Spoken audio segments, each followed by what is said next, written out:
to another exciting episode of Wrestling with the Future. Psychic Medium Angelo here, joined as always by Jeff the Ref Robinson. And we have a very special guest. Levi McDaniel Strong is our guest tonight. And what makes this episode extraordinarily special, it's the introduction, the maiden voyage, if you will, the virgin trip. You like that, Jeff? You're a virgin now. Once again, wow, I can't believe it. Yeah. This is Jeff the Ref's debut episode of the Refs Roundtable. You know it. And I'll tell you what, this is a pleasure to have Levi on for the first night as my guest. Welcome, Levi, to the Refs Roundtable. Now, Angelo, yes, sir. A pleasant introduction. I very well appreciate it. Well, you're quite welcome. Now, I do have a little bone to pick with you, though. Oh, what's that? What's your bone? Okay, well, here's the thing, bro. Yeah. You know I love you like a son because you're, about as old as my son would be today. So here's the thing. Levi is a wonderful guest, and I appreciate seeing Levi here. Yeah. You promised me, first of all, I want everybody to know, you've been bugging the shit out of me. Can I get my own show? Can I have my own show? I want to do my own show. Okay, Jeff, I'll give you your own show. I even came up with a name for you, the Refs Roundtable. Okay? Okay. Get a co-host. Get yourself a co-host. And then we'll let it rock and see where you go. So here I am. I'm looking at Levi, a wonderful looking face, by the way. And I see your pretty face as usual. But where the hell is this co-host? What gives, bro? The co-host with the mostest is going to be here when the time is right. That's all you need to know, Angelo. I'll put it to you this way. Shit out of me. I'll put it to you this way. My co-host knows me better than you. My co-host knows me probably about as well as my girlfriend. My co-host knows me. My co-host knows me about as close as a brother would. I know who's coming on. Who's that? Mrs. Guru, your mama. I wish, but Mrs. Guru doesn't follow wrestling like we do, so.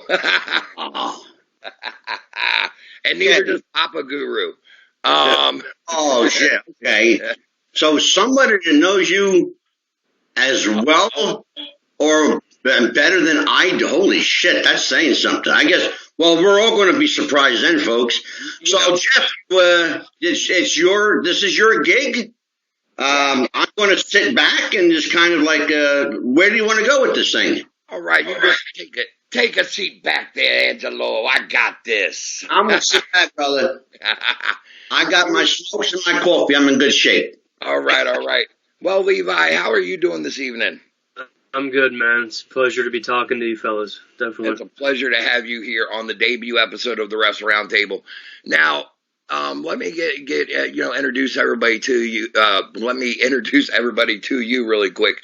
You are in the wrestling business. You are an independent wrestler. And real quick, what is your name on the Indies, or do who do you go by? I go by my name, Levi McDaniel. I've been using my name since I started. Started training 06, was 16 years old, made my debut in early 09, January 09, was 18, right before my 19th birthday, and I've been using my name pretty much ever since, everywhere I've been. But you know what, some companies, they want you to throw on a hood or use a different gimmick. I'm always down for whatever makes sense and what a promoter wants, as long as it makes sense and works for the both of us. Well, now, I know you're out there in Iowa, and I'm here in Virginia where, in the Mid-Atlantic area where right now the independents are really starting to get kind of hot again as far as like the Mid-Atlantic hotbed, where back in the late 90s you had Matt and Jeff Hardy, Joey Abs, Shannon Moore, so many of them that got picked up from just that, general area. What is the Iowa indie scene like right now? It's picking up some steam. There's a lot of promotions, but honestly, there's a lot of bad promotions too. There's good and bad, and there's a lot of good workers. There's a lot of bad workers, and actually, I feel like the whole Central States in a whole, we've got guys out here that could go hold for hold. They could tear down the house with anybody probably in the world, but that just doesn't reach to the East Coast or the West Coast just because of our location. So unless if that guy's really willing to travel, and unfortunately a lot of these guys, they're losing a lot of money just because of our location, and I'm really not about that. So it's hard to get some traction as far as the publicity goes out here. Well, I'll give you a little bit of advice. I mean, one thing that you benefit from that I did not have the benefit of when I was getting into it, I got started in 1998, and I was 19 years old, just like you. I was a young buck, not wet behind the ears, not giving a care about nothing except for I just wanted to get in the wrestling business. And the one thing was we didn't have access to cell phones. We had access to AOL. And you got on there and you messaged the promoter and you would say, I may say to an Angelo DeCipio, hey, Angelo, I'm interested. I see you got a show coming up in New Jersey here on this date. I'm interested. Could you use a referee? And he would normally reply back, sure can. Would you like to have a tryout? Because normally that's how it would start, as a tryout, so that way they don't have to pay you. And then they get you to come up there. And then they, normally are going to probably, if you're worth the shit, they're going to offer you a job or offer you an opportunity to come and work for that promotion. I mean, the one thing I'll tell you is working the indies sucks because you're going to only make $25, $30, maybe a handshake and a Coke or a handshake and a smile. And it sucks. I mean, now what I was going to say is where y'all benefit these days is y'all have access to YouTube where you could put a best of, a 5-minute clip of your move set or whatever you want and send that to the promoters versus like I did where I had to have a VHS tape that I had to mail out and not get back. I had to make 20 or 30 of them and send them out to every promoter. So what I'm trying to say is, you kind of got to make that sacrifice if you want to get out there. If a promoter from Virginia contacted you and said, hey, Levi, I saw you on YouTube. Would you be willing to come out here for $40? Yeah, you're going to take that hit.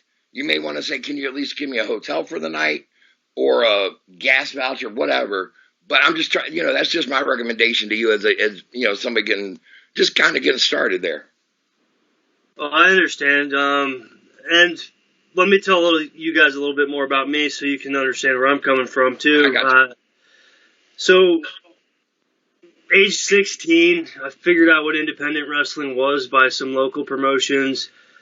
A lot of these promotions out here, they don't have the money for a dojo or a training school. So what they do is offer a training seminar before the show, which back then, it's a little different now, but back then, they didn't want to smarten you up right away too. And they would take your $40 and beat you up and then make you feel a little special, maybe let you ring the bell at the show, maybe do something just to keep coming back and give them the money. Mm-hmm. I still enjoyed it. I did that until I was 18 or so. Then I moved from my parents' house. I moved to Omaha, Nebraska, which is about the biggest city closest to me. I'm outside of Des Moines, Iowa, but Omaha's a bigger city.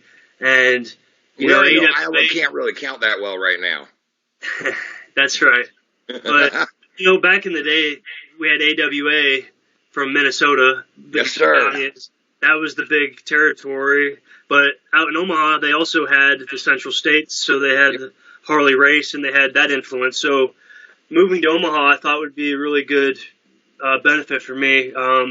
There's a guy I had talked to on MySpace back in the day, and he'd said he was opening a training school. And, I told him I'd have the money. I'm moving there. I got on Craigslist, and I rented a room, first room I could find. I moved to Omaha, and then the guy don't answer his phone. So there's no school. My hopes and dreams, I wasn't ready to let them die. So what I did was basically there was a few independents there. I started training with those guys, and a few of the workers, they were traveling quite a bit. The first guy that I want to give credit to for really training me, there's two guys actually. This was Mad Dog Vachon had a training, a gym out in Omaha. That's where he was from. So this was Mad Dog's academy. Mm-hmm. He wasn't the trainer. He was in a wheelchair from an accident, but he had his name to the place. But the two guys out there, their names is Brian Blade. The other one is Austin Storm. and they were doing the loops, man. So as a kid, they took me around. We went to Texas. We were wrestling in Colorado. Back then, it was like NWA top of Texas before NWA is again what it is now. But Right. we were making the loops, and at that age, something clicked in my head once the money. I started not being able to pay rent, and I was happy with the hot dog and handshake for that first year on the road and getting $20, Yeah. $30, whatever. Mhm. But I said to myself, this is not going to change unless if I do something to make myself better. That's true. So what I did was I went to an Air Force recruiter and I told him I want to be stationed in Japan. Can I get signed up right away? He said, I can get you one of the bases in Japan if you want to join the Air Force. So I signed up. I did my training, moved to Japan. I was there for 2 years.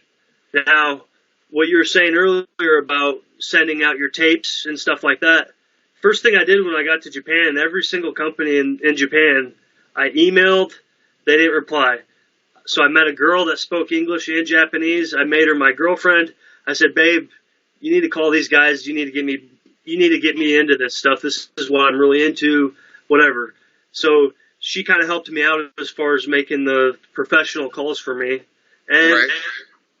one thing led to another, and the only promotion that really reached out to me was Big Japan Pro Wrestling, which they're known for the death matches, which you're seeing from Japan. Which was influenced from like FMW, IWA Japan, those old school 90s promotions. Big Japan sure.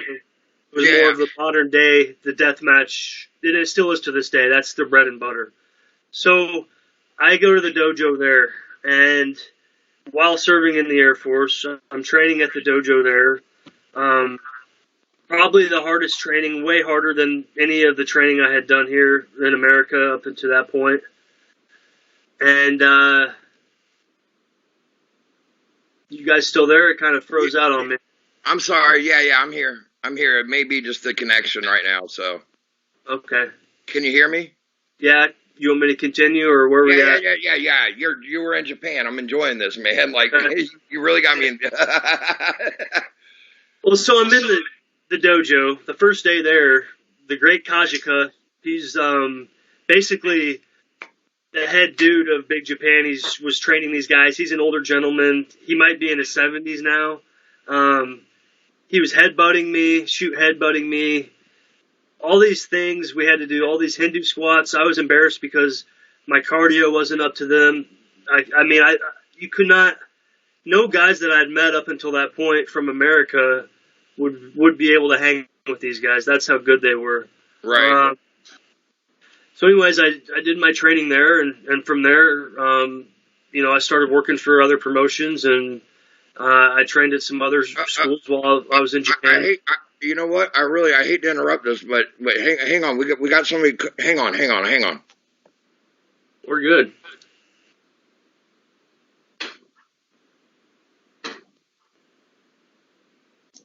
Well, Jeff disappeared. I think it said someone was trying to enter the conversation here, and then he kind of just came out. But maybe Yeah. he'll come in. Yeah, let me find Jeff. Let's find Jeff.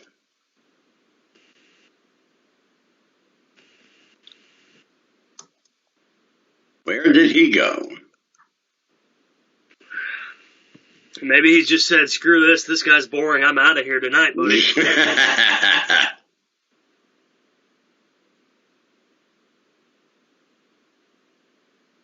Where'd you go, Jeff? Well, it's just you and me, brother. It's all right, man. Do you want me to just continue where I was? We'll make it work. Yeah. We'll always make it work. Yeah, sure. So my thing was at this stage, man, I was only 19, 20 years old. I'm in Japan. Now, this company is known for death matches, which the blood and guts, the most gruesome. There he is. Are you there, Mike? There you go. Is he here? No, he's not. Mike. I had hit merge like you had told me, and it's not there. Hang on. You know what? Have him Call you? have him chime into me. You got it. Hang on. Yeah, we'll get this is live, folks. So these things happen. Yeah, that's what happens. So yeah, so Japan was a big influence on you, and I assume on your style as well. Well, that's exactly right. And here's where always wanting to evolve. So I'm at Big Japan. They're the deathmatch company, and at that time, man, I'm 19 years old, 20 years old, fairly good-looking guy. I wanted to do the hardcore wrestling, but I knew there's a time and place, and I knew that I could make more money if I would wait and do it later on. Not only that, I had some advice from some other workers who told me at that age, being, early 20s, 19, 20, 21 in Japan, doing the death matches over there wasn't in my best interest. And the reason was because if I started doing them, I'd probably be stuck only doing them. And I wanted to show what I could do as far as other wrestling goes at that point. Get labeled more or less and get pigeonholed as doing nothing but hardcore style. Exactly, which I had done a lot of later on in my career because of the money. But at that time and place, I knew it wasn't the right spot. So basically, Big Japan Wrestling, I didn't pay a dime to train there. And part of the trade-off was I think they were expecting me to do these kinds of matches and not pay me as an exchange for the training. And that's when my mind said, I don't really want to be here no more doing this. So I went freelance, which is basically independent. In Japan, they call it freelancer. I said, you know what? I don't want to be a Big Japan guy. I want to be a freelancer, which means I can go train where I want. I can work where I want. While I'm in Japan, I'm going to make the most of it and do as much stuff as I can. Yeah. So I decided to take that route. And from there, that's when I basically had my other DVD from me being a jobber when I first was training my matches from the States. And Here I sent them out. Well, now, there he is, ladies and gentlemen. There he is. Dan? But here he is, the one, the only, my co-host. Let me introduce the REFS Roundtable co-host, Mr. Mike Kelleher. Woo! Hey, Mike, how you doing, brother? Good, Angela. How are you? I'm terrific. I haven't seen you in a long time. I know. It's been like 3 weeks. Yeah, I know. now, Angelo, my show. Yes, sir. Setting the boundaries. Mike, let me introduce you really quick, Mike. We got Levi on tonight as a guest here. He was just going over his career with us, and he got started.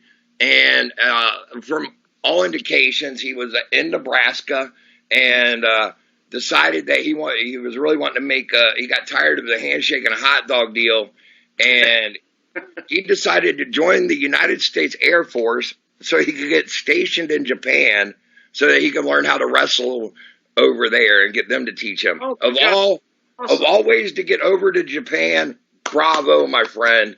Exactly. It's this simple, man. Like I said, when I started training at 16, had my first match at 18, I knew right away I wasn't good. I knew I needed training. I wanted the best training. And I said, how the hell do I get to Japan? And, I had some other friends in the military at the time. And when I talked to the recruiter about it and told him, this is where I want to go, this is what I want to do, he was super cool. And basically, they say military recruiters are liars, this and that. I had a great one. I mean, he set me up. So the whole time through basic training, dude, there's, the 8 weeks of bullshit, boot camp, everybody's hating life. I'm sitting there in my head thinking, this is all for wrestling. This, running, push-ups, sit-ups, this is going to get me where I want to go, and it's going to work out. So my dream came true at a very young age, early on in my career. Now, you were saying you did the deathmatch stuff. I'm looking at your forehead, and I know it may not be that clear here on camera, but it's messed up, man. I don't really see too many. Might be the light, but I can show you some pictures later, man. No. I've seen them on your Facebook page. Now, one thing is, and Mike, Mike's been to indie shows himself, and he's seen, some of these some of these boys you can look at and just tell that they have not had good training or even any training at all. Like they came straight from a backyard and the promoter just said, here's $10 because I need a match. Exactly. That to me has got to be frustrating for you as a professional who has had proper training. What would you recommend to those backyard guys who have that dream and those hopes and those aspirations, like you did, like I did, like we all do as fans, or like many of them do? Here's what I guess, because I'm in that situation right now, because I've been doing this about 11 years now. There's guys out here, because of my location, like I said, I'm in Iowa, there's guys out here who are great guys, they have passion, but what they lack in is they go to these shows, and there's a few guys, I hope they watch this, because what I'm saying here to you guys is the same thing I said to their face. There are so many good workers that are willing to help and teach and train and give advice.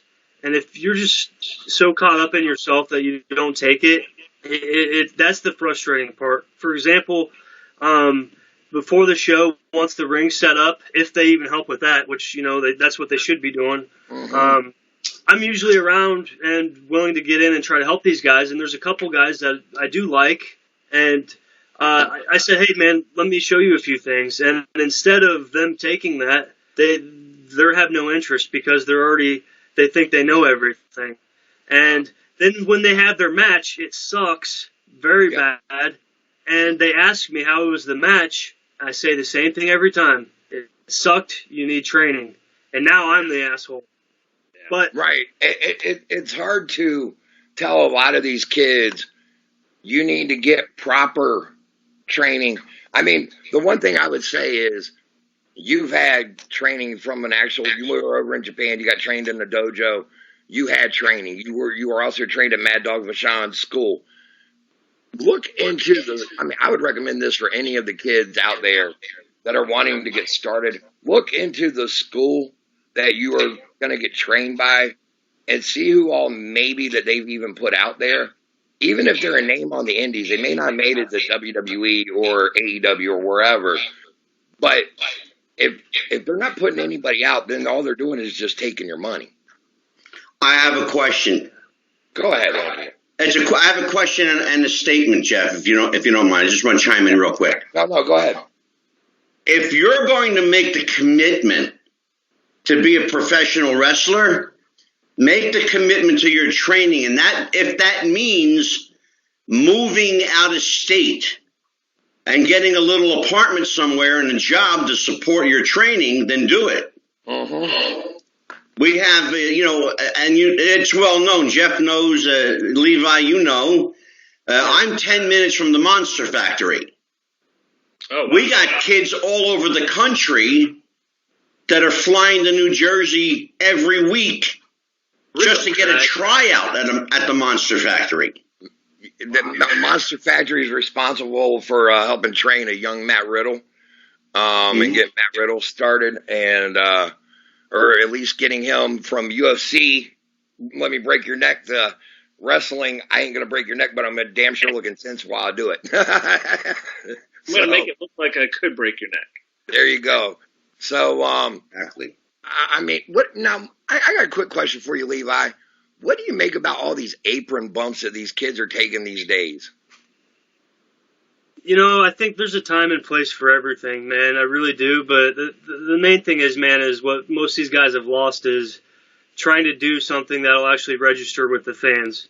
For example, they want to do all the high spots and stuff that's like a shock value, like what will be a viral video, a cool move, rather than the crowd in front of them, telling a story, working a headlock.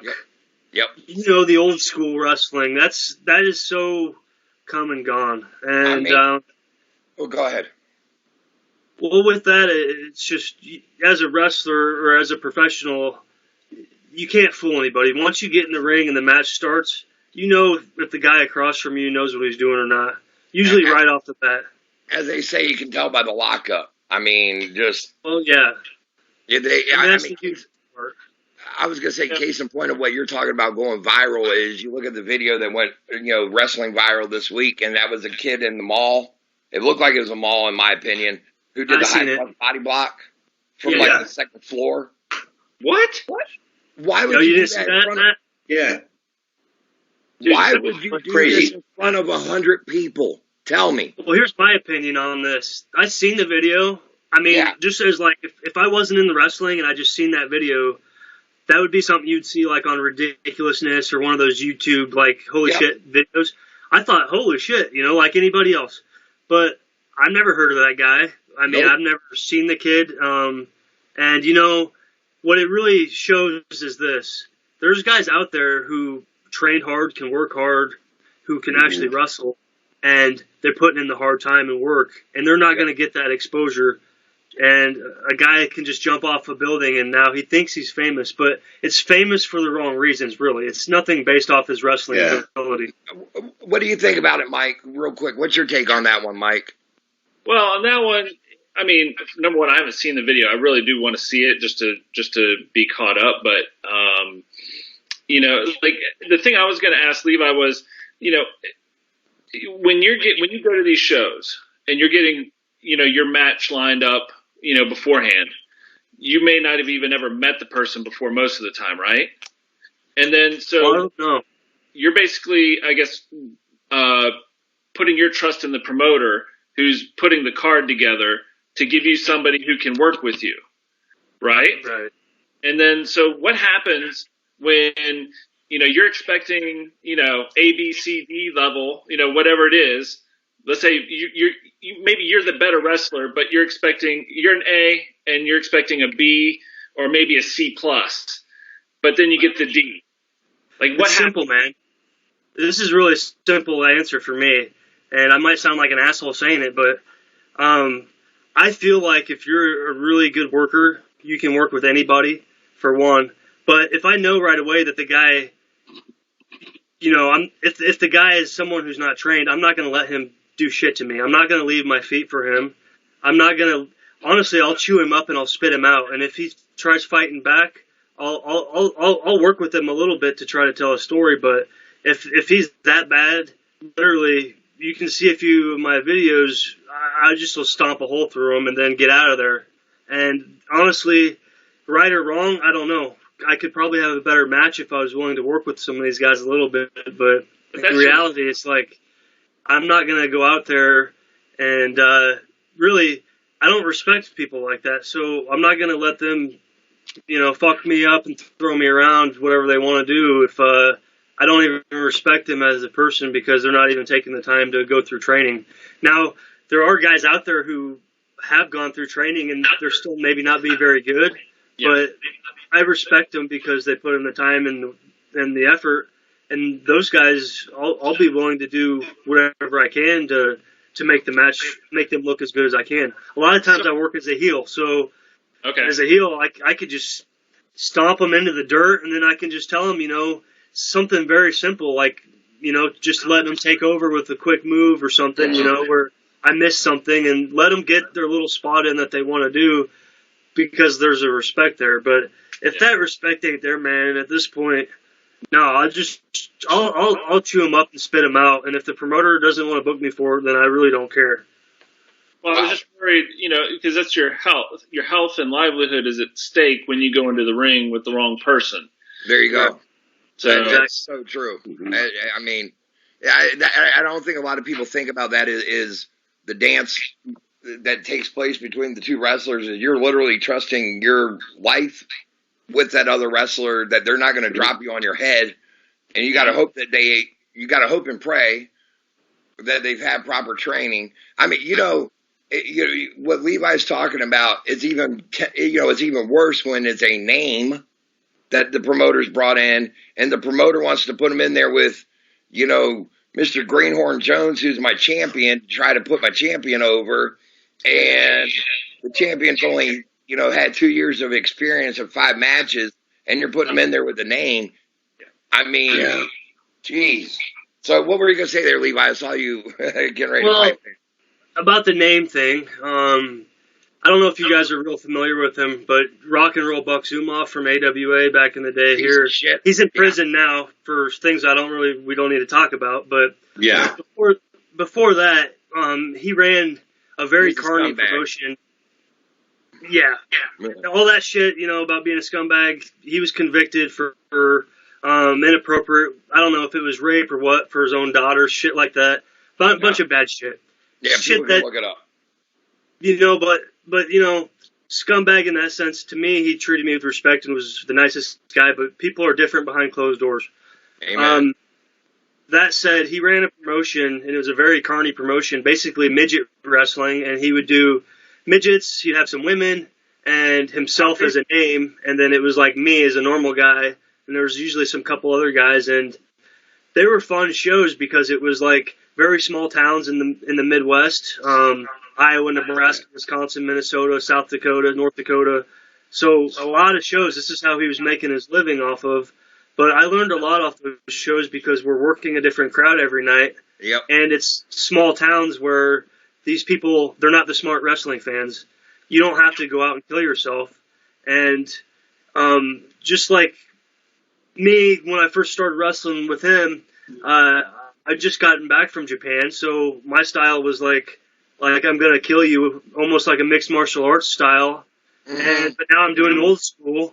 And the first time I wrestled him, I was nervous. I was like not shooting on him, but like he was 62 years old at this point. Oh my God. And he's an entertainer, right? He was great at his gimmick, but I'm like, was in like early, young, healthy age of a real wrestler. Right. And I go to do like a single leg takedown, an amateur move, and I go to crank on his leg as it work, but he says, "Jesus Christ, boy, I don't bend that way no more." And he says it so loud the whole crowd can hear it. I'm thinking, he's fucking pissed at me. And, he was pissed. The match was the shits, and his finisher was like a Vader bomb type of gimmick. And right. I for some reason, I fucking moved. I just rolled out of the way because I thought it would be funny and it would make the match better. I wasn't ready to go home. And that pissed him off. So I'm like, this guy's never going to book me again. And he did, though. And the funny thing is, though, man, is that match sucked so bad. And when we had our rematch about a year later, it was one of the greatest matches I'd ever had. Because he had the trust in me at that point, and I knew how to work his style, and I knew how to listen and relax. So that's the point I'm trying to get at, is a lot of these young guys, they don't have that experience from hitting these towns, so they don't know how to relax, they don't know how to listen, they don't know how to just go with the flow, and they don't know how to work different types of guys, like the old That's what I was kind of getting at the beginning of our conversation when I was, talking about putting, back in my day it was putting your tapes out there, but giving your YouTube link and taking the bookings in those towns. You may not know that promoter, but go ahead and just take it, just because it's going to give you that experience and give you that work and give you that chance to get, different people under your belt. I mean, you may get in the ring with, not you, but a younger wrestler may get in there with somebody who's been in the business for 10 years that can actually teach them a thing or two. Or, you never know what you're going to learn. You're always learning. If you're not learning, then you need to get the heck out of the business. So, I mean, that's just... And the only way to get better is to have multiple matches and more to get more and more experience. Yeah, more matches with more people in front of different crowds. I mean, there you go. Now, I'm going to go ahead. Levi, I'm going to go ahead and keep you here, but I'm going to go ahead and just take on some of our big news subjects of the week. How about that? Awesome. All right. Now, go ahead, real quick. Mike. By the way, congratulations on your show, Mike, that you've had 3 episodes, or is it 4? 4. 4? Okay. And very, very, very well done, by the way. Great show. Yeah, yeah. Legacy List with Matt Paxon. I'm going to ask Angelo, do you have any quick questions for Mike? I do. Mike, real quick, what do you think of wrestlers going into business for themselves? Is there ever a time and place that a wrestler needs to go into business for himself in a match? Yeah, I mean, I'm sure there is. Like, give me an example. Like, I think I know. Okay, going into business for yourself is more or less you decide, hey, I'm not going to do it this way. We're going to go this way. You know, I don't want to take. I'm not getting pinned tonight. You are. Oh, okay. Yeah, flipping the script. Flipping the script. Shooting. Oh, yeah, for sure. I mean, I heard. Oh, geez, there was somebody I just heard a story about. The match was a few years ago, but they flipped it in the ring, and it made a huge story arc change and put that person over. It was one of the ladies in WWE. I think it was Becky Lynch. It could have been. Was it the Becky Ronda thing, Jeff? Huh? Jeff, was it the Becky Ronda thing? No, it was the Becky Lynch. It was when Becky was trying to get up with Ronda, and then Becky got glommed in the face by Nia Jax, which led to her getting her nose busted, which, I mean, everything kind of took a turn at that point. I mean, that's really what gave Becky her kickoff into WrestleMania and, you know, Ronda and all that, you know, because had Becky had I remember that. Because had it been, Becky was supposed to have just faced Ronda in a, you know, Raw versus SmackDown women champion versus women champion. Yeah. And that would have been it. And they were already, you know, work shooting on each other on Twitter to where the fans were starting to really get behind it. Yeah. And all of a sudden, Becky gets glommed to the face, broken nose, and concussed. That led to her. I got news for you, brother. I've been in the business 48 years, and I bought into it. You ain't the only one. I mean, you know, so the one thing I was going to say, you know, this week we're talking about women. The Rock's daughter just got signed to the NXT PC. I want to get your take on that one actually, I'll go with all three of you. But what is your take real quick there, Levi? I mean, how would you like to be fourth generation? Well, your dad here's the deal, man. Larger than life. That's exactly right, man. We're talking about The Rock here. We're not talking about, you know, some mid-carder that was a good wrestler. We're talking about the freaking Rock. So, can she wrestle? Can she not? That'll be determined. I don't know anything about her, to be honest, but it's The Rock's daughter. She's from the family, not just The Rock, but the family that comes from. She's in the right place with some great trainers, so she's in the best spot. So as a father, you know, he's got to be proud to know that she's there and she's going to be getting set up right for success. Will she pan out or not? Well, there's been other wrestlers who have had kids who have, and there's been some that haven't. So time will tell with that one. That's my view on that. Go ahead, Mike. Oh, well, when he was saying you know, is she going to be great or not? I mean, it doesn't matter. Like The Rock says, you know, what's your name? It doesn't matter. I look at this and I think it's pretty freaking amazing that she's going to give this a go. And no matter what, you know the thing I thought about first when I heard this, The Rock is going to come back and he's going to do some spots on TV for this. And exactly, Levi. And I'll tell you what, this would be really cool if daughter screwed over dad and gave him a low blow in a mixed tag match or something like that. And, I mean, Mikey's already writing storylines. I like it. I love it, Mike. I love it. I mean, it writes itself, really. Now, Angelo, what's your take on it, brother? I think WWE needs to hire Mike Kelleher.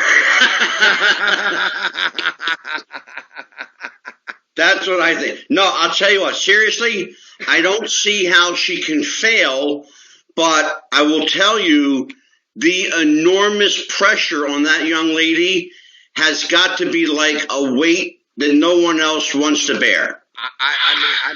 I made the joke that she better have a script of Valium on standby when she gets started. Well, think about it, Jeff. She comes from the think about the families, the three families that she's related to. I mean, the Maivias, the Yanawais, and the Johnsons. You know, how can she fail? Like Levi said, her trainers down there are going to be good. I mean, she's already surrounded by family. You got the Usos, you got Naomi who can help her out. You got you got Nia, you got Tamina who is family by blood. You know, she's surrounded by everybody that she needs.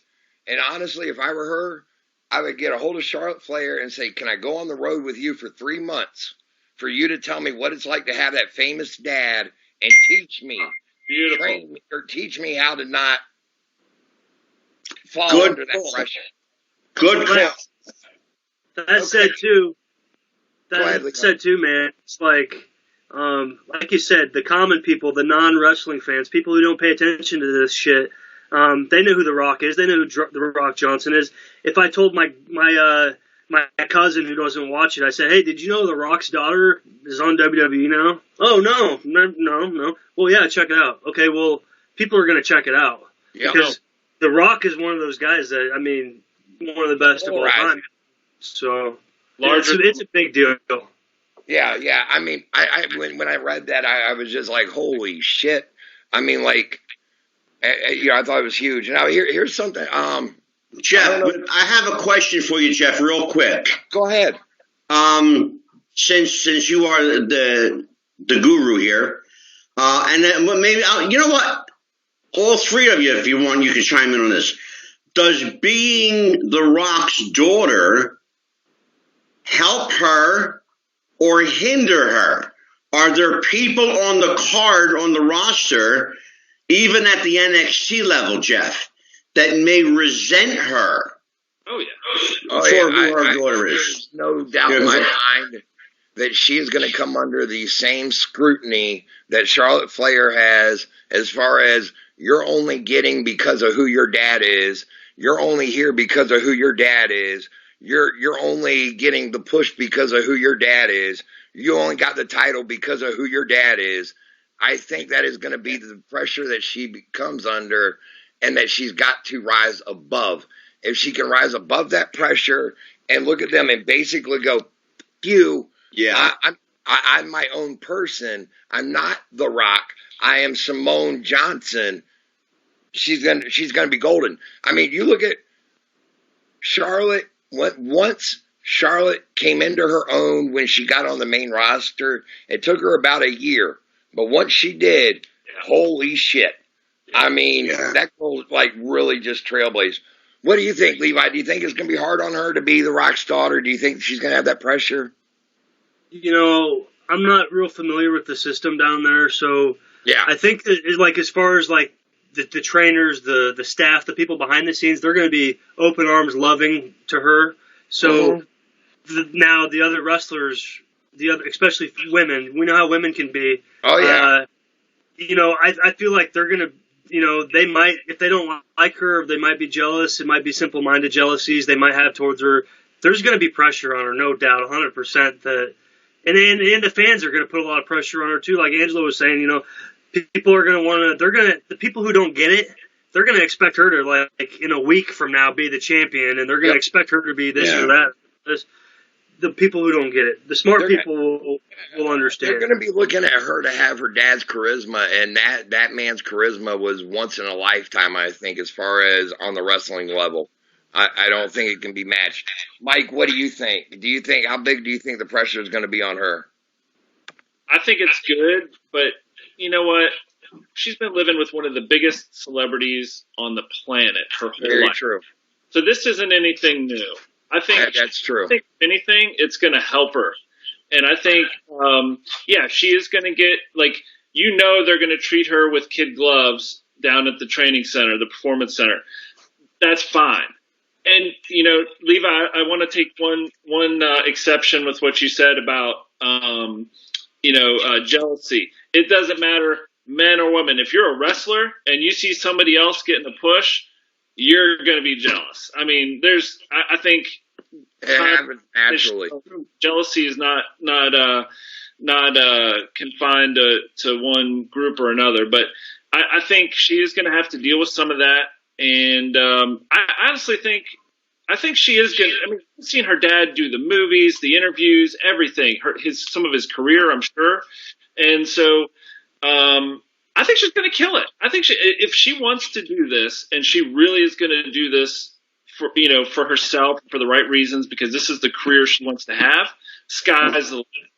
But that's the main thing. Yeah, if she wants to do this so she can get into movies, I don't know. We'll find out. I mean, yeah. Now here's a I don't know if any of y'all watched the XFL over the weekend. I did. I mean, now I don't know if I personally enjoyed it. The NFL Network is talking about it. They enjoyed it. They're putting it over. ESPN's even putting it over hard. And it's not just because of affiliations. They actually are enjoying what they are watching. It's the one thing that they did right. They have no connection to wrestling at all. Like, thank God. There was no mention of Vince. There was no mention of WWE. The only thing that they used was a gong, the Undertaker's gong. That was it. Really? That was it. And that was like for a touchdown or coming out of the tunnel type deal. I mean, it was nothing. So. I mean, what do you take? What do you feel about that one there, Levi? I mean, what do you think? Do you think that they got XFL? Do you think they got a chance, or do you see them flopping once again? This is a tough question, man, because I haven't really followed the XFL. I'm where I'm at in Iowa, man. Dude, most people up here, we don't have any pro sports. Right. So everybody loves the Chiefs, and if not before, now they're on the Chiefs bandwagon because Kansas City's the closest city that has an NFL team. So, like my dad, for example, he's a diehard football fan. I asked him, are you going to watch XFL, this or that? I feel like they just blew their load because the Chiefs won the Super Bowl, and they're ready for the offseason. That's my opinion, but I'm in the Midwest, man, and everybody's different, and I think that people who like football, they might give it a shot, and I think it's on Fox, right? It's on Fox and ESPN. Okay, so they're getting the right network, so that's all good. So I think it could go either way, really, but we'll have to wait and see, man. Like, casual people, I don't think or if you don't know the players, you might not want to watch the sport, so I don't really know who they got for talent or this or that. Well, I'm not the best to comment on that. Well, who they're using are a lot of some former NFL players who actually did have playing time, or college football guys who didn't get picked up, or even players who may have had a few years who got injured. It's a good mix of guys, and the benefit to it is because they're not quite pro like NFL. They're going to make their mistakes, and it's fun to watch. It's a mix between like college and pro, in my opinion. Now, Mike, did you watch any of it, and what's your take? I saw the highlights of the inaugural game, which was Washington and Seattle, like DC and Seattle. Yep. It looked okay. I'm not a football fan. I'll just be up front. But the thing I think they did, which was pretty smart, was they're not competing against the NFL. They're not competing against college football. Yep. This fills in that gap for those guys and guys and girls that are just football diehard. There's soccer diehards. They don't care who they're watching. They just want to play the game. And so football, same way. I think this fills in some of that silly season period or the gap between the end of the Super Bowl and spring training. Yep. What about you, Angela? Well, I think it was a brilliant move of the XFL to begin their season at the end of the regular season. Yep. Yeah. Because, as Mike pointed out, they literally have no competition. Mm-hmm. And I think that's going to benefit not only the league, but it's going to help, in my opinion, for whatever that's worth, I think it's going to help establish new football stars. Yep. I think that if Vince's dream is realized, the NFL is going to use the XFL as kind of a farm league. to pull And from. I've heard, yeah, you know what, Jeff? I've actually heard that comparison being made, and I think it's brilliant. What do you think about that? I mean, you follow football more than I do. I think if they're going to use it as a feeder in addition to like college football, I think it's awesome. I mean, it's giving guys more opportunity, again, just like in wrestling. It's an opportunity to make more money. More players, more people can make more money and enjoy it. I mean, as one player said, he knew that he would never make it to the NFL, but thank you, Vince, for giving me a chance to live my dream and be out there on a field playing on national TV in front of my mom. Sure. You know, that I thought that was, you could not state that any better, you know? So, yeah. Yeah, go ahead, Mike. Do you think you'll see college players leaving college to go to the XFL? Good question. I could for the right amount of money. Oh, yeah. What's the money? I don't know what these guys are making. I had no clue. I mean, a full ride, you know, you got your ride to school versus, you know, they're not paying but so much for these guys. No, but I could see if they wanted to get that one player, I could see them coughing up a few million a year. I'd say stay in school. I was the college quarterback from Memphis, Tennessee, or some school, and you know you're not going to go to the NFL. You might want to just get your degree and then go to the XFL or arena or something else. I don't know, but there you go. You know there's going to be guys out there who don't think that way, and they'll probably take whatever offer they can get. And if they're really good, if the money's right, then I don't have a problem with what people do, honestly. That's their choice. Jeff? Yeah. I just checked something out online here. Yeah. The breakdown for XFL salaried players is $55,000 a year. Okay. They ain't chump change. They ain't what the NFL's paying, but you can live on it. If you got a degree, though, you could probably make $60K, long after your career is over. Yep. Yeah. The coaches, the breakdown of the head coach salaries average $500,000 a year. Holy shit. And I'm looking at that. The source I'm using is ESPNSports.com. Well, there you go. Well, and I wonder, Angelo, there's probably incentives built on. No doubt, Mike. Absolutely. So 55, and then if they're a good player, maybe they can bump that up significantly. Or they probably have, like Jeff, you know how it works in the NFL. They have a base salary and then they have a bonus structure. I'm sure that some of their bonuses will be, even if you can get a T-shirt deal for your team or whatever because of how good you get. You never know. And not to mention the signing bonuses. Okay. Yep. Sure. So now we're going to go with here's another interesting story that is developing, I guess you would say, is the Matt Hardy. Is his contract up? Is it not? Where's he going? Is he going to go to AEW? Is he, what's going on? Last night, Paul Heyman, being the genius that he is as far as being a booker and a writer, he has Matt Hardy come out during Randy Orton's segment talking about Edge because of the history between Edge and Matt. And Matt even made the comment of, me and Edge, we got a very big history, and the crowd even started chanting, lead up, which was kind of funny. But, what do you think there? Do you guys see him going? Do you see him staying? Do you see him going to AEW? What do you think there, Levi?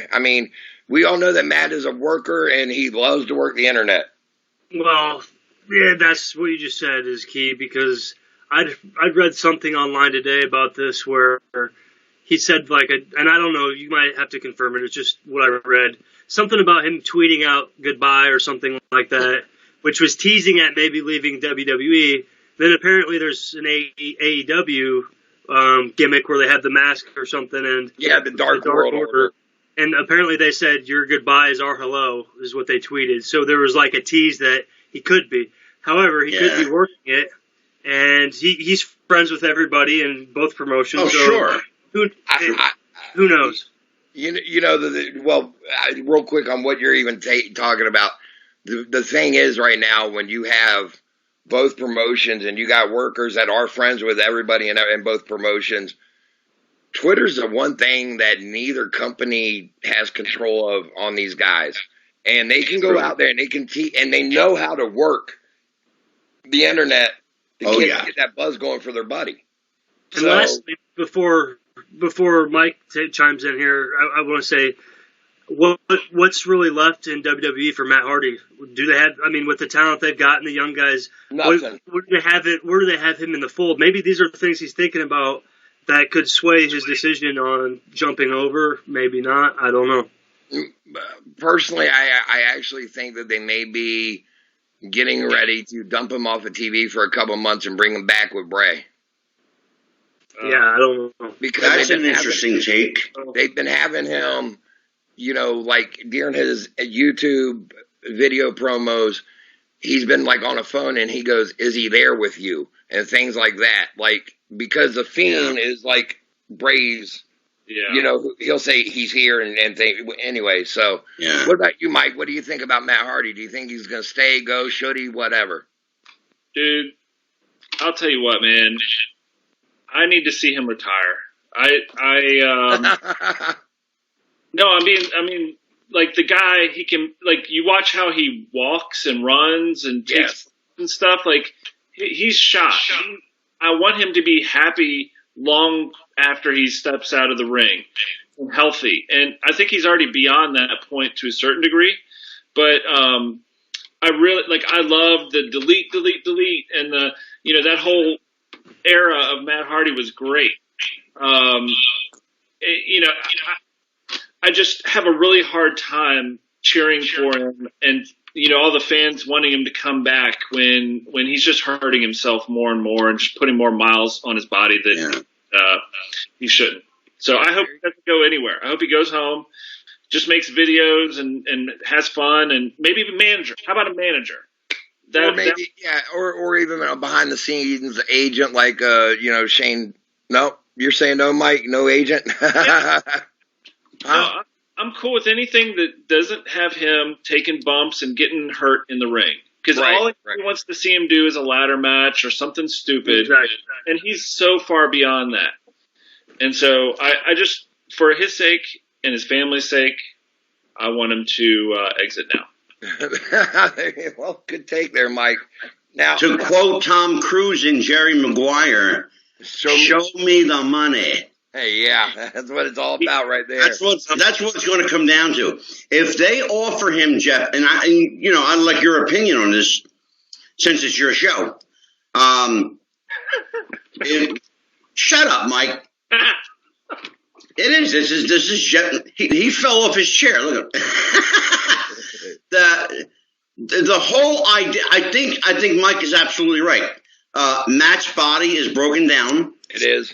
But I think if they show him enough money, he could easily be persuaded to either work as an agent, a producer, in some kind of office capacity. He's got the structure for it. He's got the head for it. I think that he would be great to actually come off from being a wrestler and be part of the. I mean, if anything, I would use him just to help write storylines. I mean, the man's got a fucking mind for it. I mean, he's proven that with the delete, the whole Broken Matt character got over in Impact Wrestling when nobody was paying attention to Impact. I mean, he made people actually watch. So, true. That Impact was great for Matt Hardy at that point in his career because it was a place where he could go away and pretty much be his creative self and develop something, and then come back and cash in on it. I mean, but now you can't do that. I mean, I don't want to say he can't do something like that again, but AEW, if he goes, man, all I see is like a one-off thing. Maybe like they try to build a dream match and that's it. But I can't, like Mike's saying, he's not going to be a key player for a promotion where he's going to be getting his body killed in these matches every week. at If this point. anybody is thinking of using him as a key player, they are building a house on a terrible foundation. Yeah. Unless Jeff comes back and No. if Jeff, hang on, Mike, if Jeff comes back and Jeff wants out of his contract too, and then they go over to AEW and you get the dream matches of them and the Young Bucks and them and the Lucha brothers, and then whatever, you give everybody those one-offs and then they're done, maybe. But I don't think it would be a good idea either. I really don't. I mean, Matt is just not over. You know what, Jeff, you just, and I hope that God somebody was listening to that, because if that scenario works out, that's the perfect out for both of those guys. Yeah, I mean, it really is. You kind of give them a dream match tour, and then adios, mi amigos. Yeah, and then fade off into the sunset. Get behind the curtain. Now, okay, I'm gonna go with something here. The next one I want to get your take on, and me and Levi did talk about it briefly, but I'm gonna go ahead and mention it to you, Mike, too. What is your take on Shayna Baszler now looking like she's on the main roster, getting ready to feud with Becky Lynch, going to lead into Mania? And it looked like she took a chunk of her neck out. I mean, she, comes up, bloody mouth, and, you're talking about a Fed that has been anti-blood for the last 10 years. And now all of a sudden we're going to be biting people's, chunks of their flesh. I mean, whether or not the blood was real or not doesn't matter to me. Are they going to implement it back to even if the guys are allowed to gig and whatever? What do you think? Do you think it's pushing it? I mean, like really quick, pushing that gas pedal, or what do you think there, Levi? I think, dude, there's a time and place for everything. I do like blood, like the old school when it's done right, but yeah, for me, like this thing with the chicks, I feel like the fans seen it and they laughed, and it wasn't like it wasn't Wahoo McDaniel and Ric Flair just. Yeah, it wasn't. It was just like she comes up and like, what the fuck, like is she bite her? I don't know. You know what? I have a question for you, Ref. Yeah. Why is that? Levi brought up a really, really good point just now. What? They take the blood much more seriously with the guys than they do with the women. Why is that? And why do they laugh? It's almost like a comedy bit.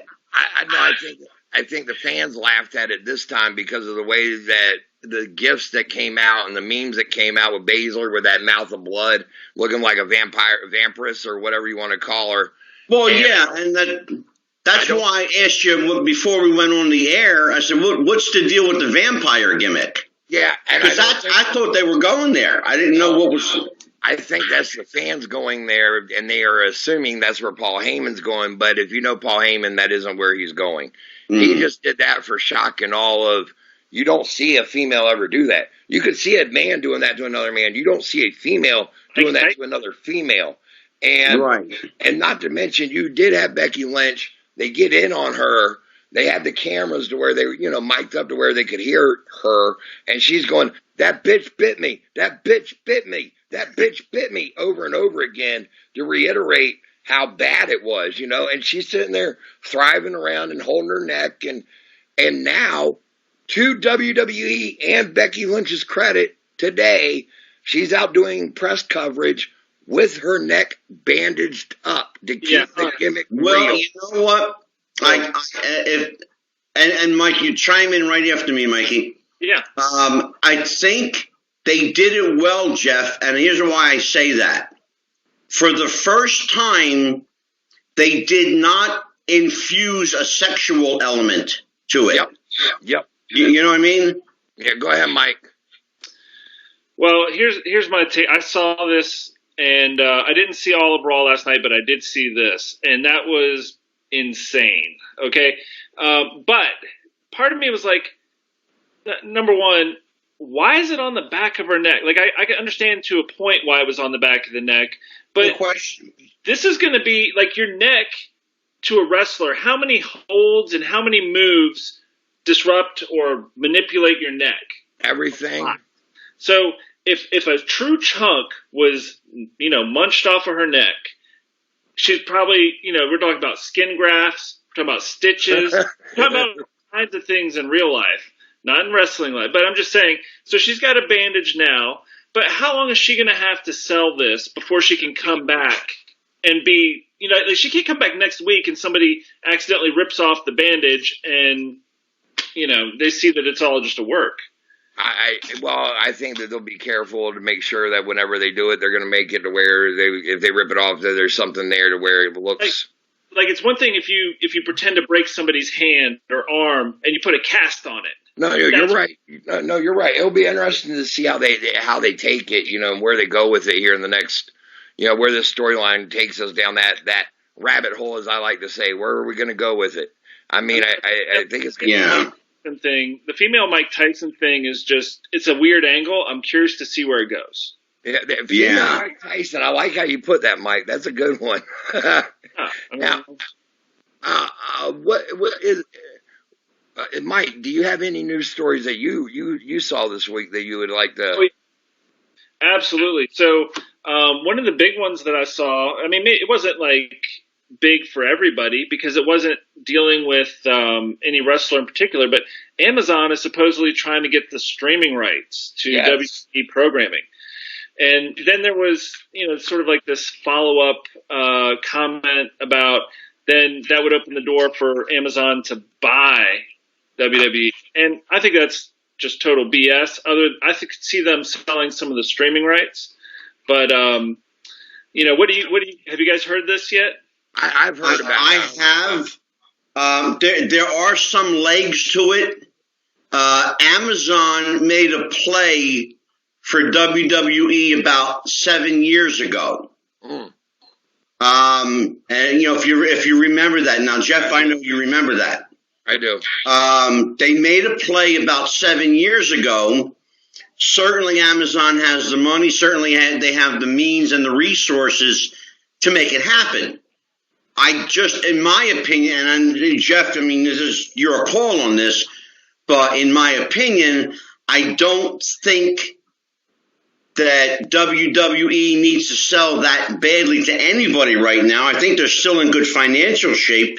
What's the status of the company now? Oh, they're fine. They're fine financially. I mean, they did take a hit this last quarter. Everybody knows about it. That's why we had two presidents that got fired within a matter of a day.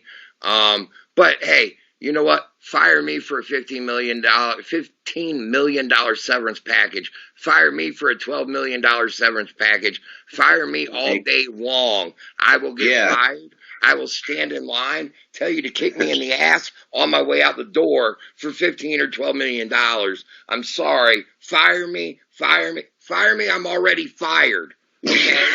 So, I mean, does Vince make them come in and go, "You're fired"? I can actually see him doing that. I think he says, "Kiss my ass, kiss my ass." Watch it, it's gonna do tricks. Hey, here it goes. Now, you know what? You're fired. That was good. You're fired. You did really well. You did that really well.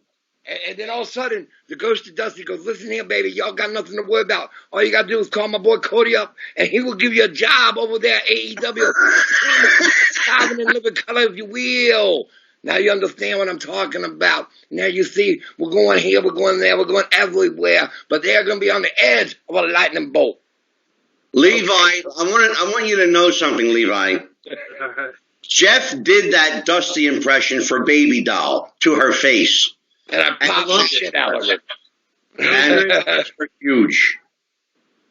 By the way, she's coming back on the show. Levi, yeah, let me tell you, Levi, you're over there in the state of Iowa, If you ever decide that you want to come over here to Virginia, there's a promotion called Vanguard Championship Wrestling. Yeah, that would love to see you. Bring your violence.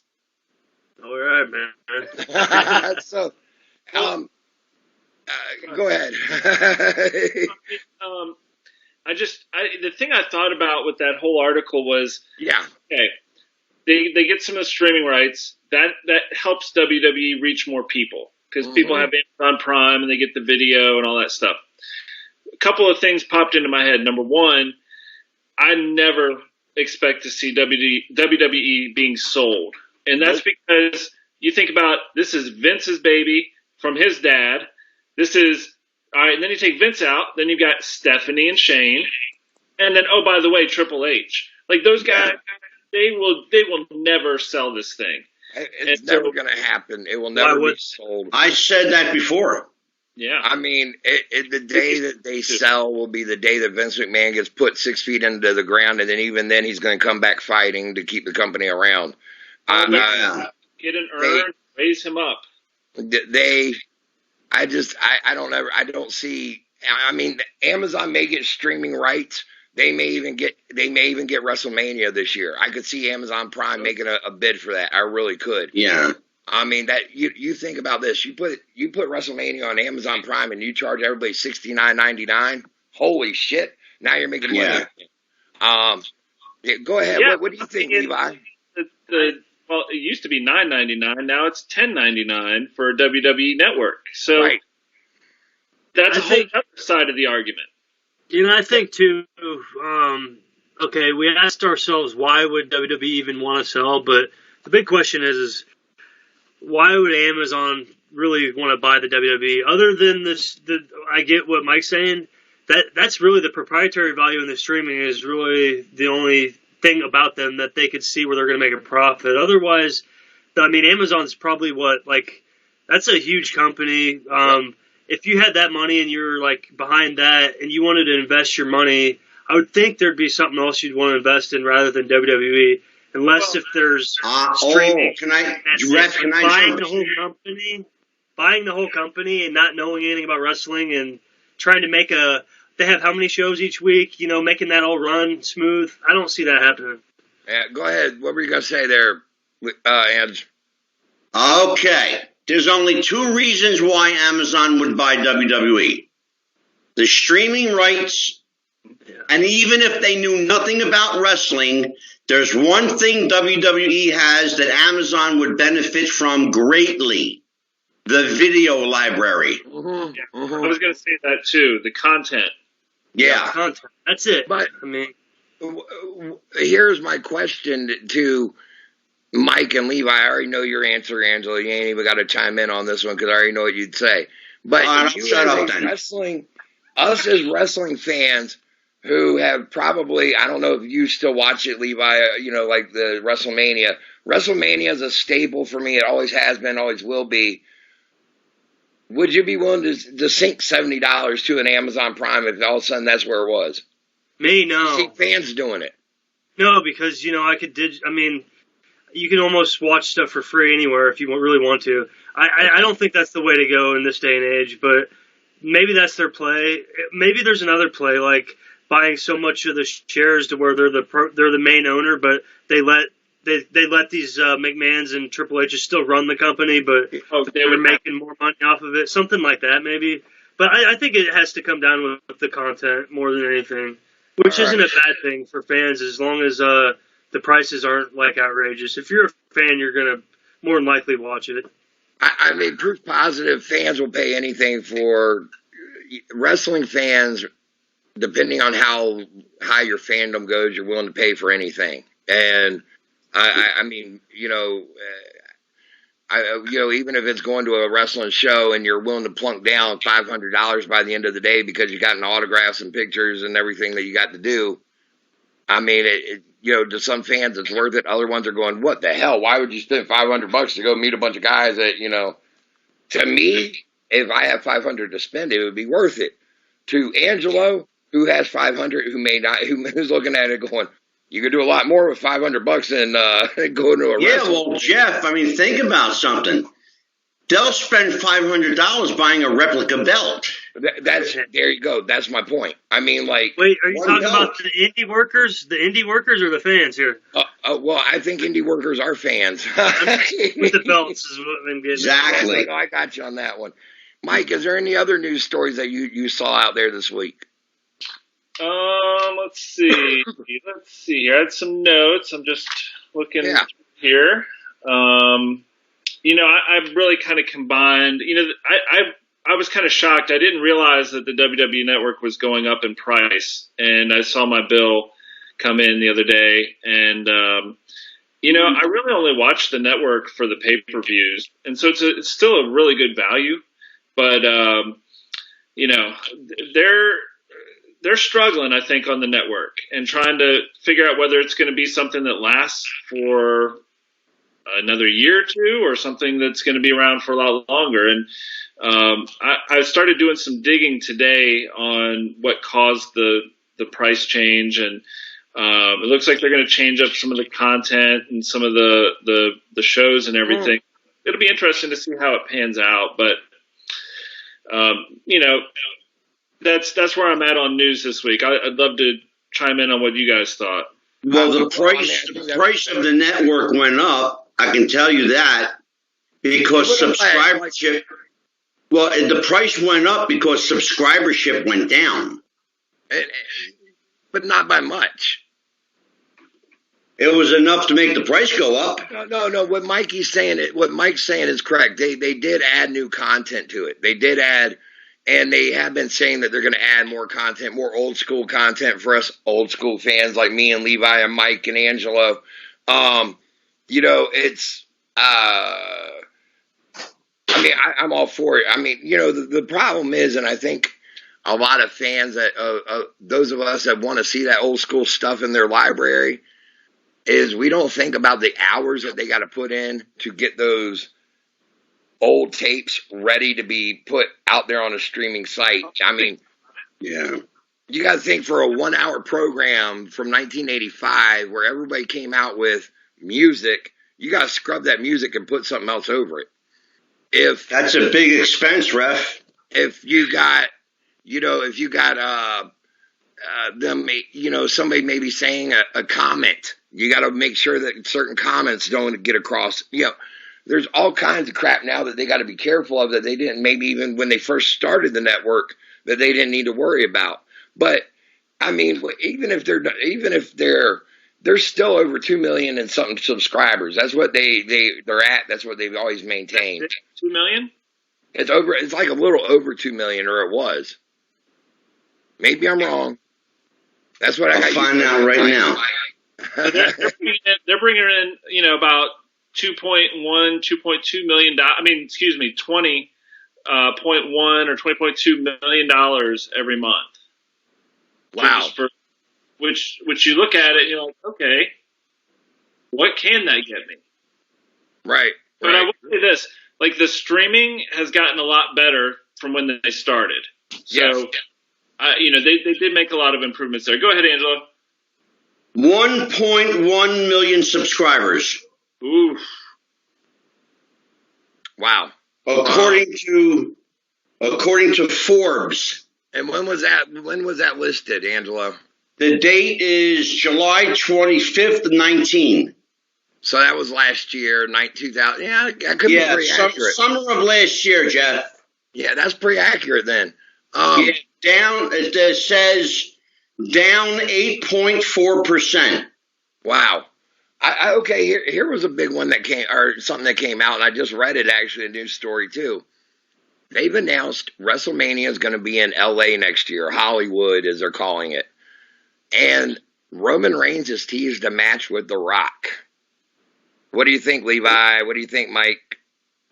Go ahead, Levi. Well, like Hollywood, why not? I guess they can make a theme out of it. It's a good. Someone like me from the Midwest. I'm personally not going to go, but it would be a fun vacation. Who's never been to Hollywood to go check out all that while you see wrestling. Yeah, I think a place like Vegas or Hollywood or anywhere where people who are from states like me would like to go check out. That's a win. Well, what do you think about Roman Reigns and The Rock as a possibility for a match? Oh, I don't know, man. I'm not gonna say it's bad. I don't know. I'm not writing it. They know better than me on that. So The Rock, you're solid if you got The Rock. Yeah. Go ahead, Mike. After his daughter deals the low blow and turns on him and goes to WrestleMania to face Roman Reigns, I'll tell you what. And then Hollywood Hulk Hogan is going to come out and bash everybody with a chair. There we go. That's what's going to happen. I mean, I'm writing this for you guys. Hollywood, baby. They really need to hire you. I love it, Mike. Now, I'm going to go ahead and say we're going to wrap up the news for this week. That is our news segment for the REFS Roundtable. And we have had the pleasure of having Angela, Mike, and Levi, and me, myself, Jeff the Ref, and our takes on some of the hot news subjects from this past week that we've had coming out. Now, Mike. Yes.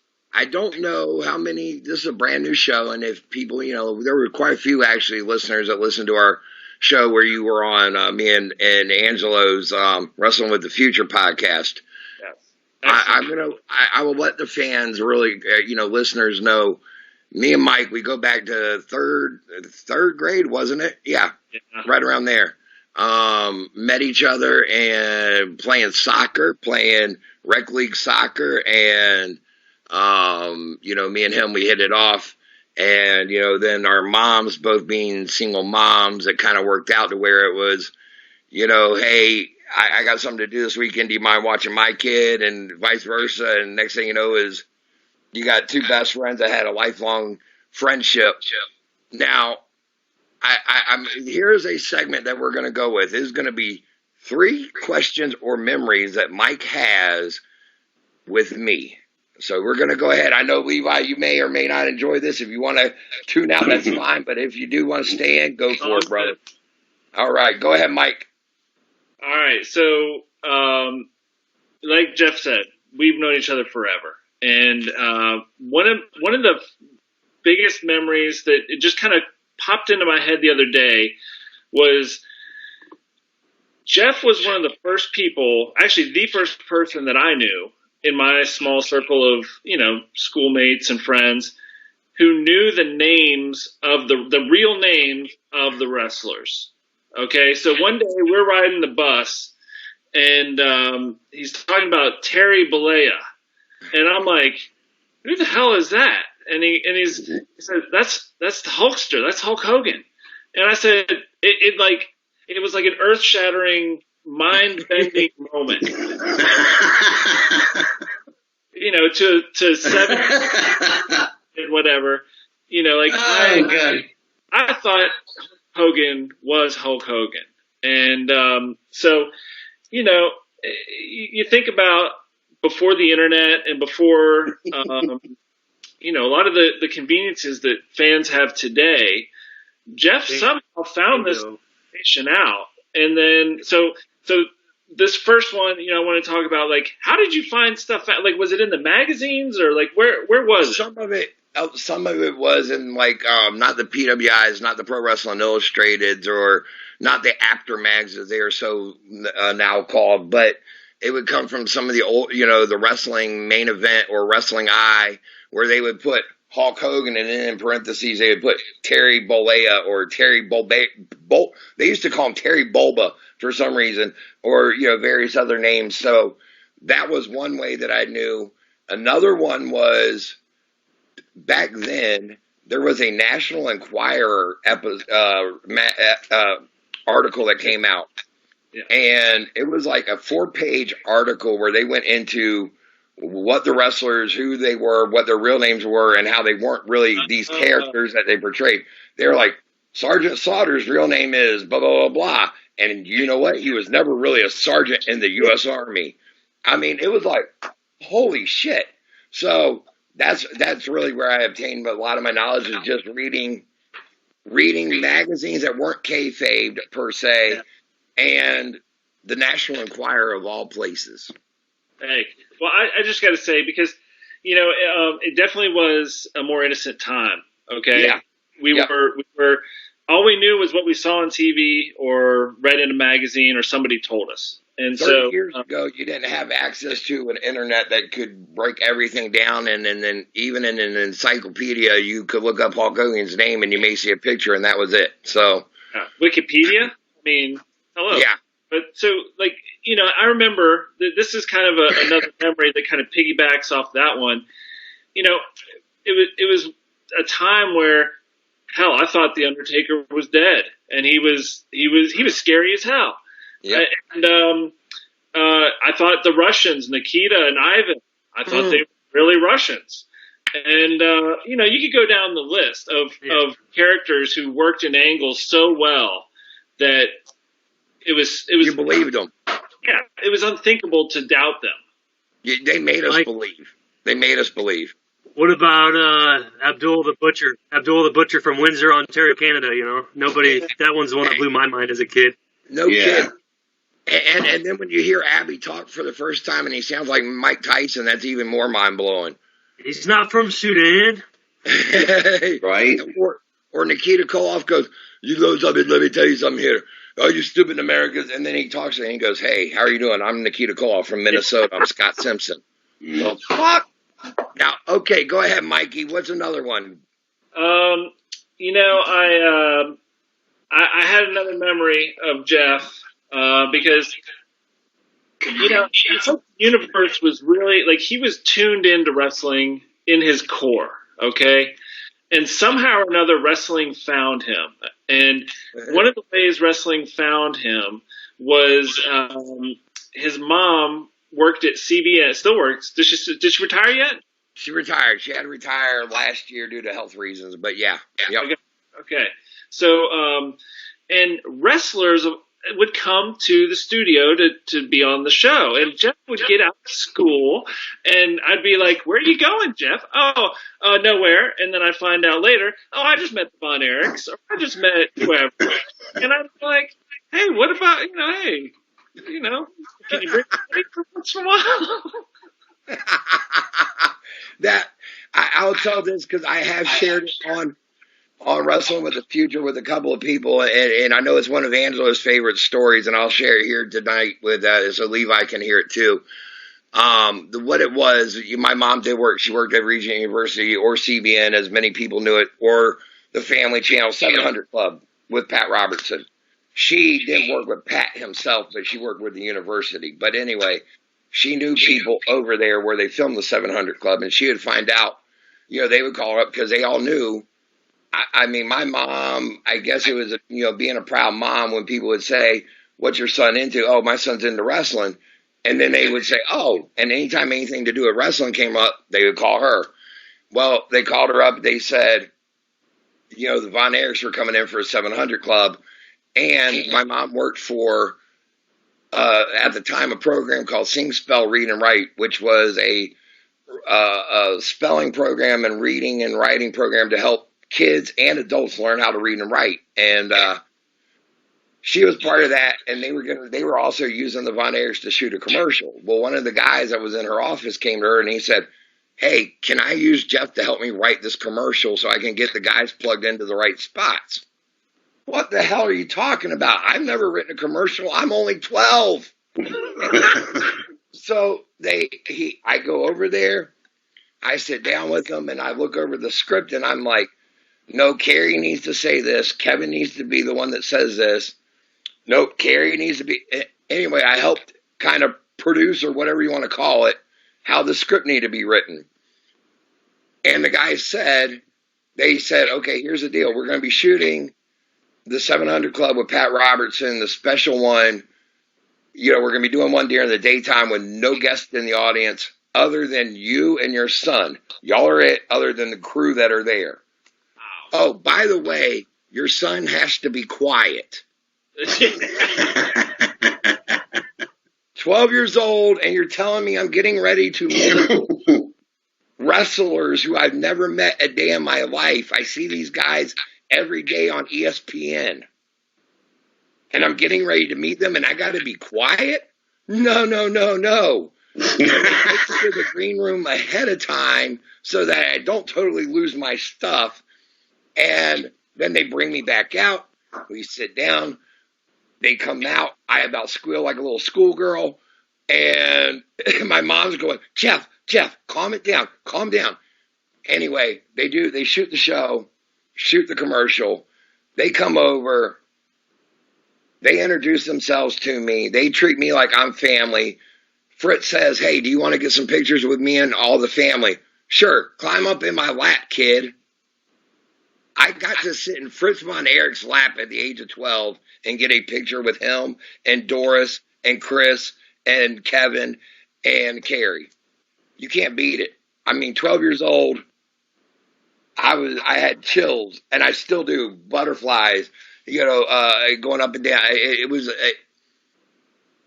I can't thank my mom enough for that day and that memory of a lifetime. I really can't. I mean, I hope that she hears this tonight or tomorrow whenever this goes up, because that was just, thank you, Mike, for letting me tell that. Go ahead. Third one. There you go, Mike.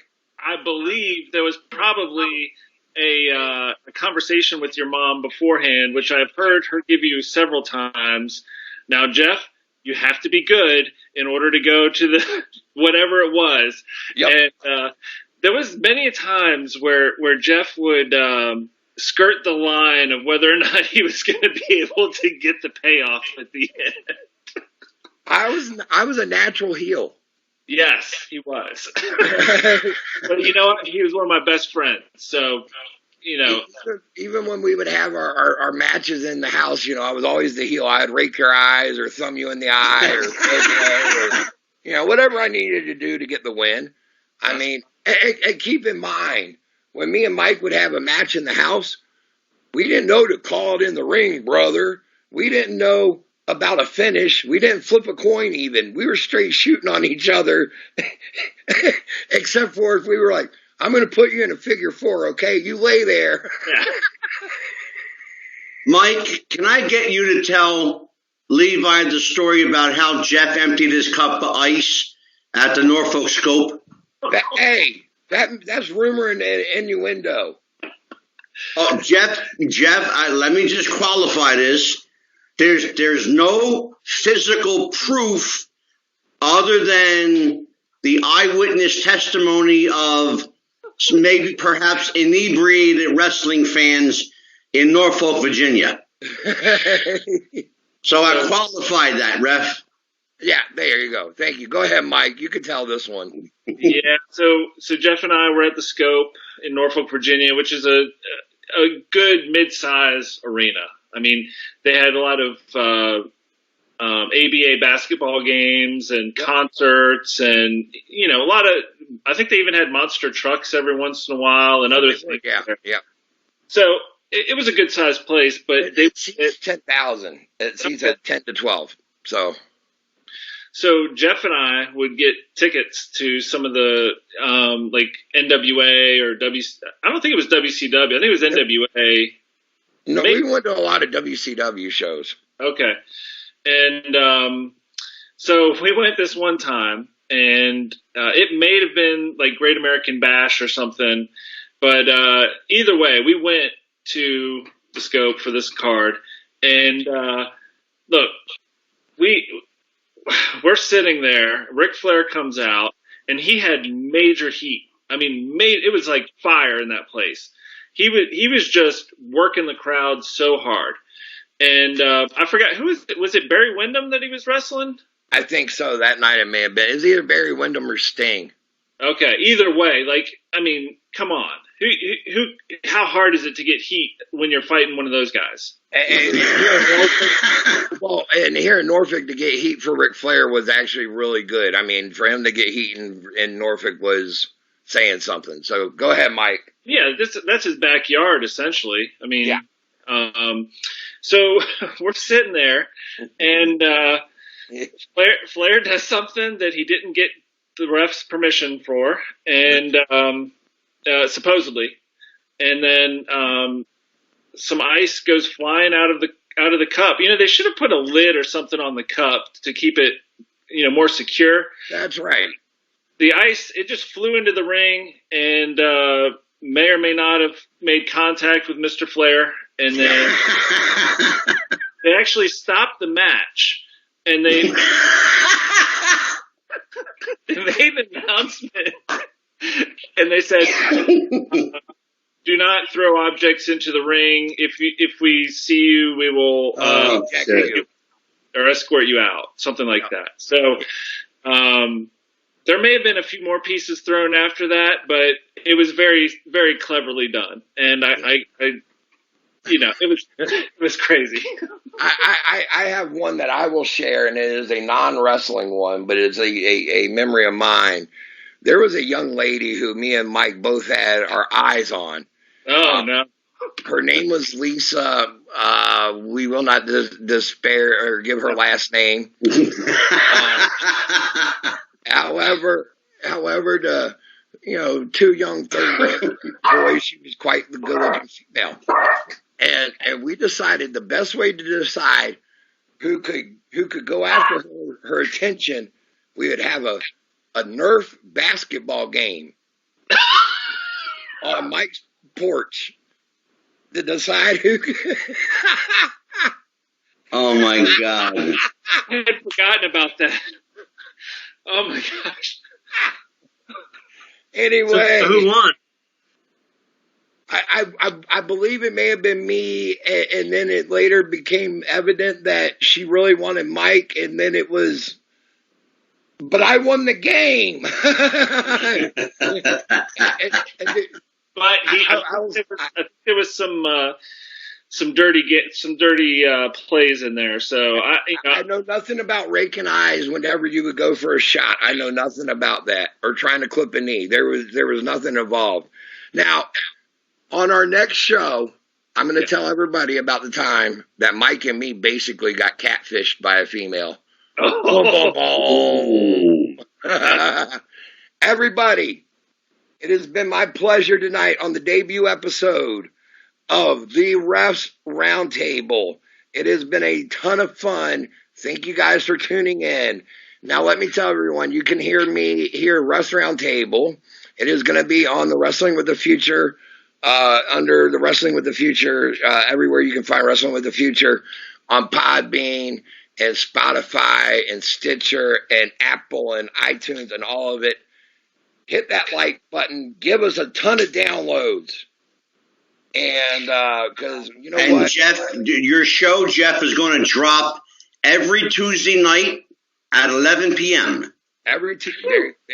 Angelo is our producer / he's going to chime in when needed. But anyway. Actually, next week, you won't see me at all. You may hear me once at the beginning, but that's about all you're going to hear me. Well, I just want to thank everybody here tonight for coming on, and let everyone know you can catch me on Twitter at JeffRob41977.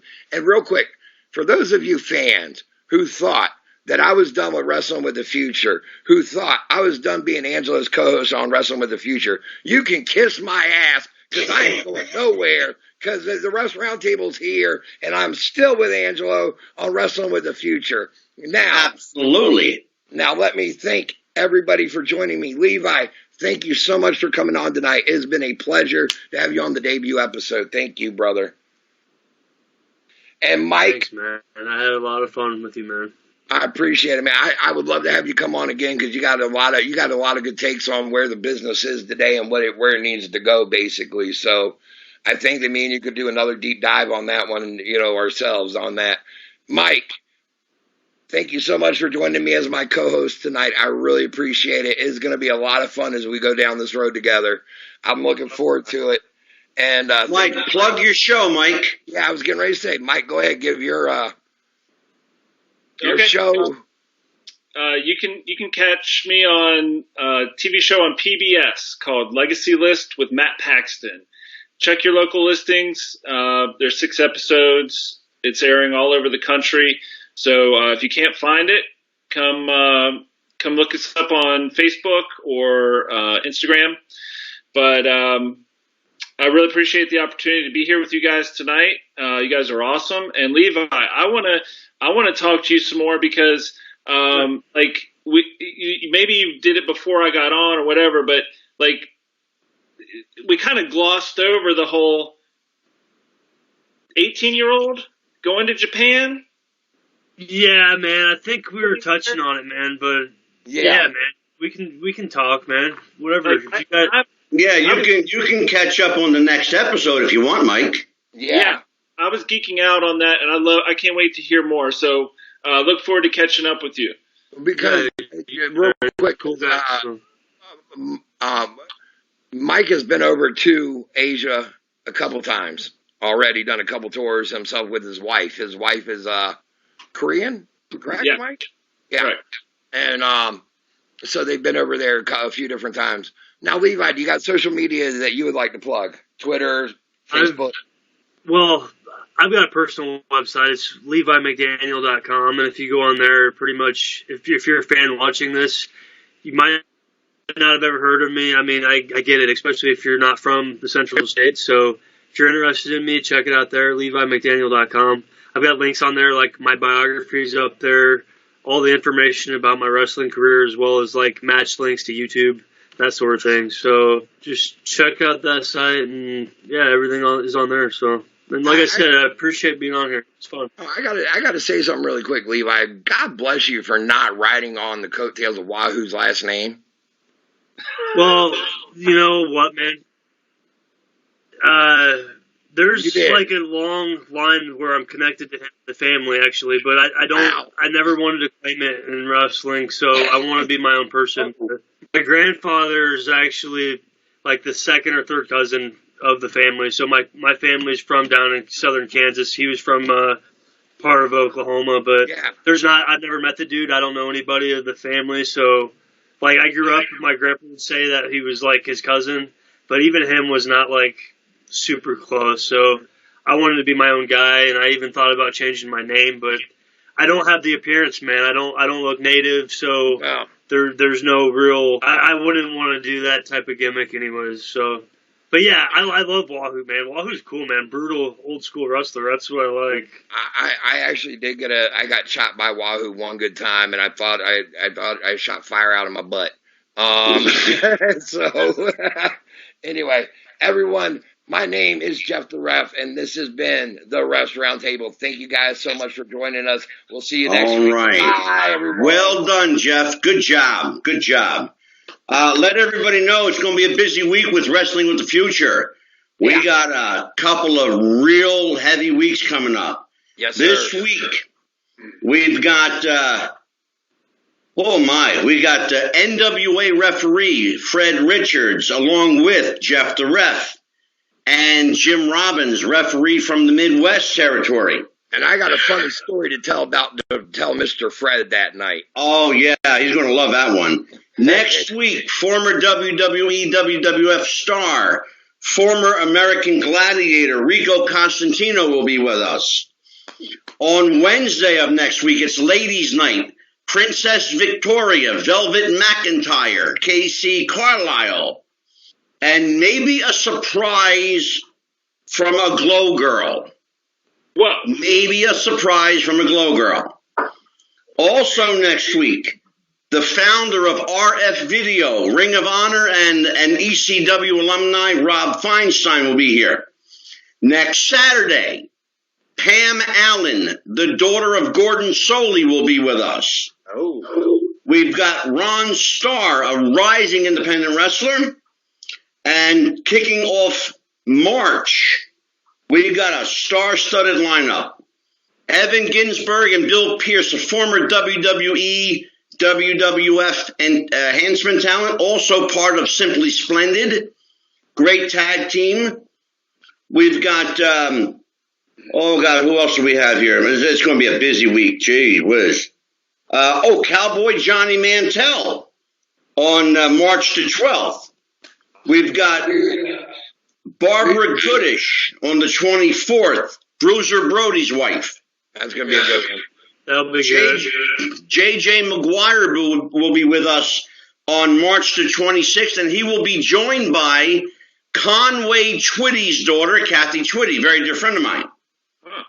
On March the 31st, promoter Tom Jerin will be with us. On April the 2nd, independent wrestling legend Amy Lee will be here. On April the 7th, Sal Corrente, the author of Bruno Sammartino, the autobiography of wrestling's living legend, will be joined by J.J. Dillon on the show. He will also be joined by Davey O'Hannon. A great, great show planned. And a surprise even to Jeff the Ref. In April, we've got former WWE star, former WWE icon, former WWE legend. I ain't telling you yet. I love it. I love it. You'll have to wait till next week, and then I'll reveal his name. Angela, All right. But let me just say for the record, and I want everybody to hear, because I'm going to say it in front of everybody, I am so proud of you, Ref. You made Papa proud. I feel like a proud daddy right now. Thank you, brother. You've done real good, and I tried to stay out of it as much as I could. You know, I'm Italian, so I can't help it sometimes. But next week, you may hear my voice, but you won't see me. I'm going to block my camera out so you can't see, so you won't be distracted by my good looks. He didn't want me flying, but so solo tonight. He gave me a little net. Yeah. But what do you think, Mikey? He did a really good job. excellent job. And I do want to say, Angelo, if you're not going to be on video next week, I'm going to miss seeing the Valentine themed mirror behind you. Can you at least just post a picture of that? Yeah, look at that. There we go. My wife did that. It's beautiful. You almost did at Christmas time. It looks beautiful. How about it, Jeff, at Christmas? Hey, Christmas was awesome. He had a Christmas tree behind him. I mean, he stays themed. You know what? Filming from my mom's basement, as some people have accused me. We won't mention any names. They can get the big FU. Anyway, this is Jeff the Ref, formerly known as J.R. Jackson. You've been listening to the REFS Roundtable. You have Angelo, you got Mike Kelleher, you got Levi the Wrestler over here. Thank you, everyone, for joining us. Goodbye, everyone. Good night. Good night, everybody. Bye-bye.